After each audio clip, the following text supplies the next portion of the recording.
How you doing, guys? Eric from RuleTheWasteland.com.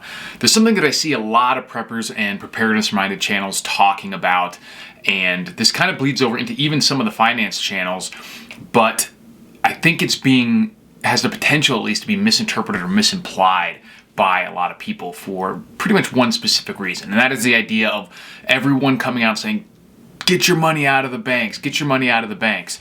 And I agree that the normal banking system, especially at like a checking account level at a bank, is not a safe place for your money.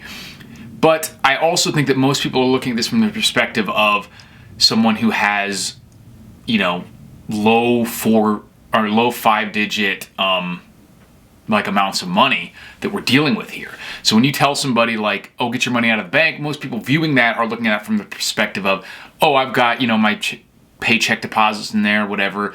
I've got a few $1,000s just sitting in my checking account. If it comes down to some sort of internet disruption, some sort of banking or financial crisis like we've had before, or even just everyday times where you go to pull out like 10 grand or something, you won't have access to that money and you'll have no money or whatever. And that's kind of true, and I definitely think that that is something that needs to be prepared for by holding cash on hand. I definitely think you should put a decent amount of your wealth into physical gold and silver as a hedge for all sorts of crazy times. But it doesn't take into account the overall idea of like what you should be doing with your wealth in this kind of like environment that we're dealing with, because there are a lot of rich people, or not even rich, but not everyone in the United States just has $4,000 or $5,000 in their checking account to worry about. We're talking about like something like 20% of, I think it's like 130K a year, 125, 130K a year, only puts you in the top 20% in the US. To be in the top 1%, you have to make like $800,000 a year or something. So, 20% of income earners, that's tens of millions of people that are making well into the six figures. And, just worrying about where you're going to have your $5,000 in your checking account or whatever is not enough. Saying pull all your money out of the bank, that's not actionable advice for someone who has, what are they going to do? They're getting, $10K a month.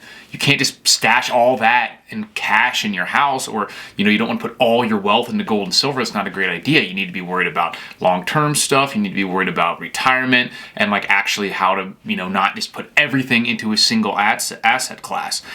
So, if you hear that, if you have $5,000, like I was saying, yeah, I don't think sitting in your checking account is the best place to do that. If it's not the amount of money that you're going to, actually invest anyway, you're not getting a good enough return on that to justify it being in the banking system in electronic dollars, I would pull that out. But like I said, if you're one of these tens of millions of people who is making considerably more than you need just to go throughout your day-to-day life, you're going to have to figure out what to do with that. And you can't just put every last penny of it into gold and silver. So what do? And I think the main idea of avoiding, dollar-denominated assets, avoiding the being your own central bank, that kind of thing can still apply, but you're still going to have to do it in some sort of various, digital or online or electronic means. So I would definitely get everything out of, just sitting in a checking account, because good times or bad, that's just not a meaningful place to have it. I mean, especially in good times, you don't just want it sitting in a checking account because you're not getting anything out of it. And in bad times, not only you're not getting anything out of it, but you're not going to be able to access it either. So definitely don't leave it sitting in a checking account. I would definitely make sure you have a few months worth in physical cash, like literally bills sitting in your house. I would say, depending on how, like I would want at least a couple months worth of expenses, because not only do you have expenses to worry about if the system goes down, if you have extra money, if you're one of these people who's not, living paycheck to paycheck, you have some decent amount of extra money. If you have that in cash, you're going to be able to take advantage of some insane deals. That even if it gets into a really serious situation, like beyond just, if we're talking serious shit to the fan, there's still going to be a time where cash will be useful. It'll probably be useful for a lot longer than it should be, because people will be unwilling to accept how serious the situation is. So definitely I would have, I wouldn't have more, it depends. I'm not going to give you a number because it depends on your situation, but I would probably have more in physical cash than you think you should.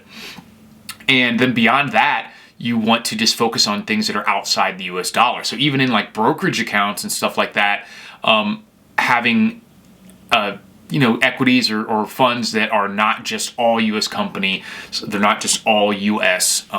Assets. And a lot of commodities, I think, obviously will be great going forward. I still am on the train of thought that there will be a significant decline in the markets and the overall economy, in a sort of a depressionary sense before we get that major melt up. It's not guaranteed, especially with all the wartime stuff. They might just launch us into a full wartime economy.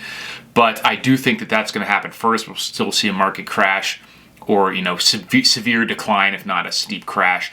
So I wouldn't necessarily just dump it all into the market now, but I would have it ready in your brokerage accounts or various funds to deploy if you need to. Because, once you have all your preps, you have 5 or 10% of your assets in gold and silver, maybe even a little bit more depending on your tolerance for that sort of thing. You have a few months in cash on hand already at your house. Being like, don't leave your money in the bank. That's not meaningful advice. Like I said, you can't put $300,000, $400,000 in cash in your house. You shouldn't, at least, unless you're a multi-millionaire. Then I would want to keep that amount. But you have to do something with your money, and you can't just. Not everyone can just buy farmland. That doesn't always make sense. And if it does, do you automatically want to do it in the U.S.?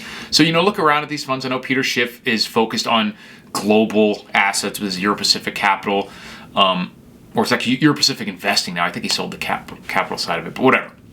The point is, don't just focus on I need to get all my money out of the system, because unless we're talking about a major Mad Max, nuclear war, EMP event, there is still going to be a system, and pulling all your money out is not the best plan.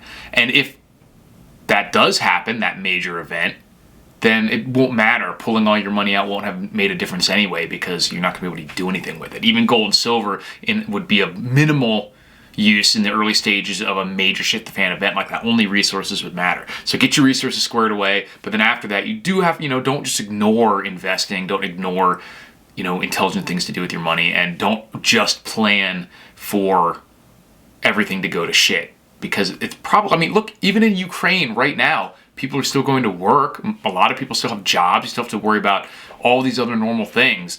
So you can shit the thing get pretty severe before we get to the point where it just doesn't matter what you do with your money, especially if you're actually making a decent amount of it.